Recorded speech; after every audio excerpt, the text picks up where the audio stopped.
अब देखो लाल की कीमत, ये सिमरन आप थोड़ा बहुत भी करते रहोगे तो बहुत लाभ आपको मिलेगा। और अन्य साधना कौड़ी हैं, कौड़ियां खींचे मालगाड़ी भर ले तो भी एक लाल के बराबर नहीं हो सकती। तो ऐसे यथार्थ साधना और शास्त्र विरुद्ध साधना और शास्त्र अनुकूल साधना में भिन्नता बताई गई है। सतगुरु की संगत नहीं, ना साहेब का जाप, कह गरीब कैसे बचे उनके तीनों तापे। सतगुरु की संगत नहीं, पूर्ण संत की संगत नहीं, और ना साहेब का जाप। पूर्ण संत की संगत से ही संत परमात्मा का जाप मिलेगा।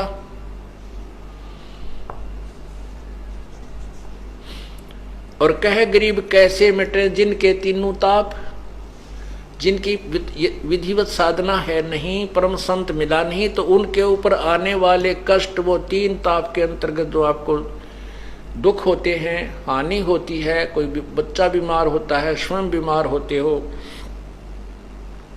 या कोई जंतर मंत्र कर देता है, वो आपके कैसे बचेंगे। सतगुरु की संगत नहीं और ना साहेब का जाप। जाप माने यथार्थ भक्ति, वो सांस का सिमरन। कह गरीब कैसे बचे तीन से तीनों जिनके तीनों ताप। तो उनको तीन ताप का कष्ट कैसे दूर होगा जिनके पास यथार्थ साधना नहीं है।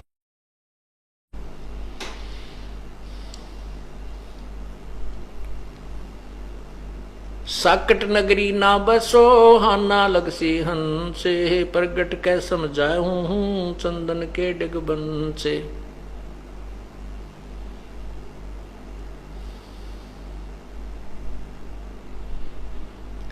कहते हैं चतुराई चूल्हे पड़ो और चारों वेद बेटम्बे, साकट सगा ना बैठियो आको लगे न अम्बे।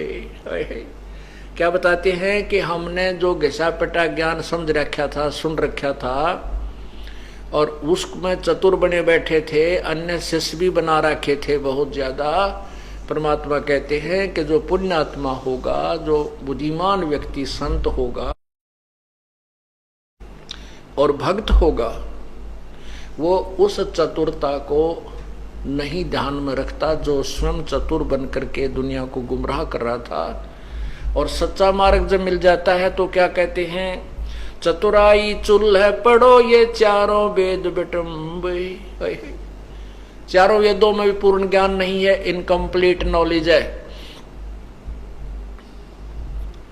और जब चारों वेदों के इंक्लूड और आगे की जो वेदों में लिखा है कि हम पूर्ण ज्ञान नहीं जानते, कोई संत बताएगा, वो संत मिल जाता है और फिर भी नखरे करता है, फिर भी अपनी चतुराई दिखाना चाहता है। कहते बुद्धिमान व्यक्ति वहां क्या विचार करे कि चतुराई चूल्हे पढ़ो और ये चारों वेद बेटम्ब, साकट सगा ना भेंटियो आंबों लगे आंकों लगे न अम्ब।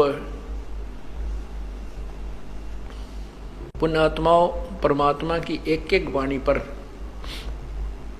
हम गहराई से विचार करेंगे तब इस खेल में सफल होंगे। हम तभी इस भगवान के गेम में, भगवान प्राप्ति के इस मार्ग में सफल होंगे। क्या बताते हैं कि साकट सगा ना भेंटियो, कोई ऐसा रिश्तेदार भी ना मिले परमात्मा हमने जो साकट हो, और चाहे वो कितना धनवान हो चाहे गरीब हो, साकट सगा ना मिलवाना परमात्मा। आंख के आम नहीं लगते, आंख के पौधे के आम नहीं लगते, डोडे लगते। रत्न जड़ाऊ मंदिर है लखियो जन उस्थाने, साकट सगा ना भेंटियो चाहे हो इंद्र समाने। स्वर्ग के राजा इंद्र, और उसका महल बहुत सुंदर बना हुआ है, उसके अंदर लाल और मोती हीरे जैसे हम चिप्स लगाते हैं ऐसे उसके लगे हुए हैं, और बहुत बड़ा महल है इंद्र का।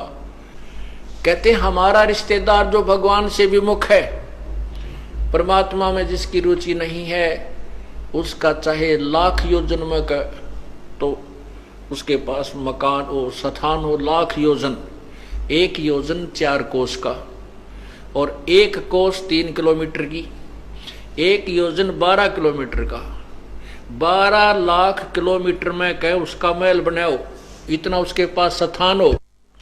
10-20 एकड़ जमीन को छोड़ो, कहते हैं जिसकी 12 लाख किलोमीटर में कहे उसका स्थान हो, उसके पास इतनी जमीन हो, और उसके महल में चाहे रत्न जड़ रखे हो, और साकट सगा न भेंटियो, चाहे हो इंद्र समान। हमने वो गरीब रिश्तेदार हमारा अच्छा है जो परमात्मा विश्वास रखता है,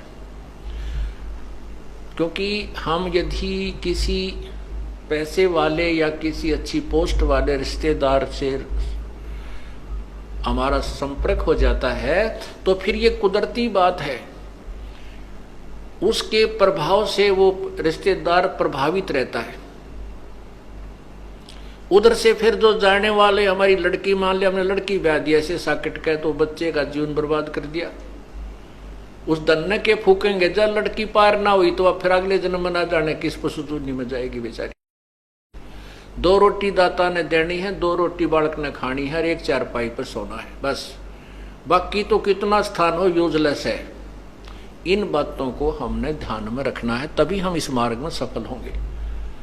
और उस बड़े घर की लड़की मारे गरीब का आगी वहां टेकन देना, ना भक्ति करे ना करण दे, ना वह गेल चले, ना भक्ति को सुहाव उसने, क्योंकि उसके पाप इतने कर्म बिगड़ जाते हैं। उसमें अभिमान अपने बाप का, उस पूर्ण धन का होता है। तो परमात्मा कहते हैं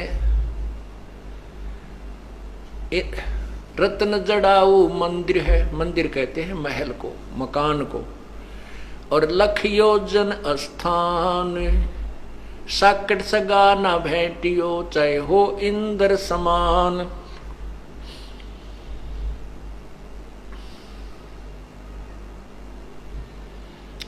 साकट 4 वेद हैं, साकट 12 पंथ है, और साकट पंडित पीरे हैं, ये ही जम के दंत।